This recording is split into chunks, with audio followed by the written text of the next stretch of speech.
कह रही हूँ आज के हालात, इंदिरा गांधी ने गोलियां चलवाई। आज के हालात पर अगर चर्चा की जाए, तस्लीम रहमानी जी भी हमारे साथ जुड़े हुए हैं। तस्लीम रहमानी जी, पीएफआई को बजरंग दल से कैसे कंपेयर किया जा सकता है? तमाम चीजों पर आप डिस्कशन कर सकते हैं, लेकिन आपने तो खुद पीएफआई को देखा है, आप तो खुद उसका हिस्सा रहे और अपने आप को बाद में अलग किया था। How can you compare these two organisations? Bajrang Dal और पीएफआई एक कैसे हो सकते हैं?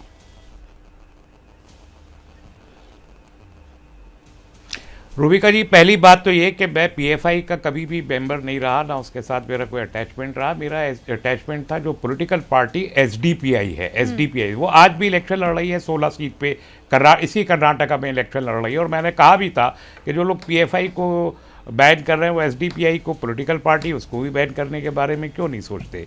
उस वक्त बीजेपी ने इस बात को सुना नहीं था, किसी ने नहीं सुना था। बहरहाल, लेकिन जहाँ तक आज के मैनिफेस्टो का ताल्लुक है, मैं कर्नाटक के राब्ते में हूँ, मुस्तकिल ग्राउंड इसकी रिपोर्ट्स मेरे पास है, मुझे मालूम है और सब जानते हैं, आप लोगों ने भी दिखाया है। कांग्रेस पार्टी को एक एज हासिल है बीजेपी के ऊपर, उसको ज़्यादा वोट मिल रहे हैं। और ये भी फैक्ट है कि 2008 से लेके अभी तक कभी भी, भले ही 3 मरतबा बीजेपी ने सरकार बनाई हो, बीजेपी को कांग्रेस से ज़्यादा वोट कभी नहीं मिला। हमेशा कांग्रेस का ही वोट ज़्यादा रहा और इस बार ये वोट बढ़ के 43% तक होने की भी बात की जा रही है, जो ग्राउंड से रिपोर्ट आ रही है। तो ऐसे में जो मैनिफेस्टो कांग्रेस ला रही है कि कांग्रेस की प्रॉब्लम यह है कि कभी सॉफ्ट हिंदुत्ववादी हो जाती है और कभी ये प्रो मुस्लिम हो जाती है। इन दोनों की ज़रूरत नहीं है, उसको नेशनलिस्ट रहने की ज़रूरत है। जो लोग भी वायलेंट एक्टिविटीज़ में इन्वॉल्व है, उनकी एक्टिविटीज़ को रोकना हर एक सरकार की जिम्मेदारी है, वो चाहे बीजेपी हो या कांग्रेस हो। इतना कह के कांग्रेस को खामोश हो जाना चाहिए।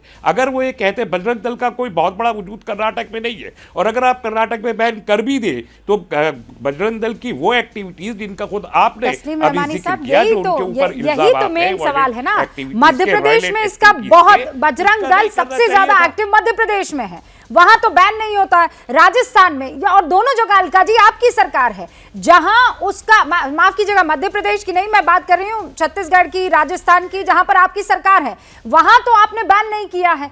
वहां जहां पर बजरंग दल का इतना वजूद नहीं है, आप क्यों बैन करना चाहेंगे और क्या मकसद है इसके पीछे?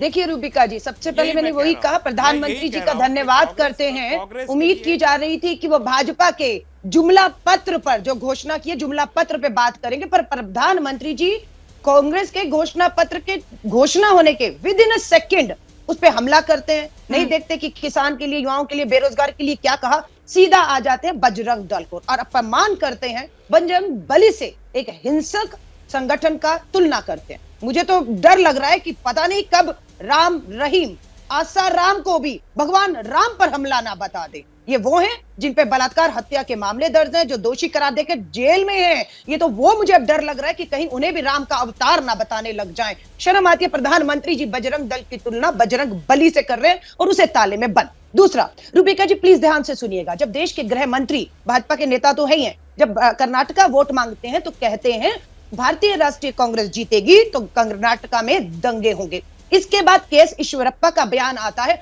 हमें मुस्लिम का वोट नहीं चाहिए, हमने मुस्लिम को टिकट नहीं दिया है, हम मुस्लिम का आरक्षण ले लेंगे। पूरा धर्म के ऊपर राजनीति आप करते हैं। उसके बाद सुप्रीम कोर्ट क्या कहता है? तुरंत सुप्रीम कोर्ट ये कहता है कि अगर जहरीले भाषणों पर, नफरत, विभाजनकारी भाषणों पर सरकारों ने कार्रवाई, राज्यों ने कार्रवाई नहीं की तो कोर्ट की अवमानना होगी, कोर्ट सख्ती मिलेगा। अभी तक कार्रवाई हुई नहीं है, लेकिन अब हमारा जब घोषणा पत्र आता है तो हम सुप्रीम कोर्ट के इस आदेश को सम्मान करते हैं।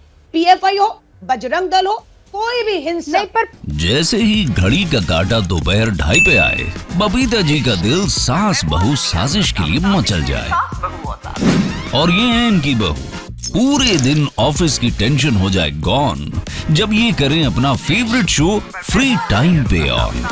इनकी तरह आप भी देखें अपना फेवरेट शो अपने टाइम पर और डाउनलोड कीजिए एबीपी लाइव ऐप अपने स्मार्ट टीवी पर।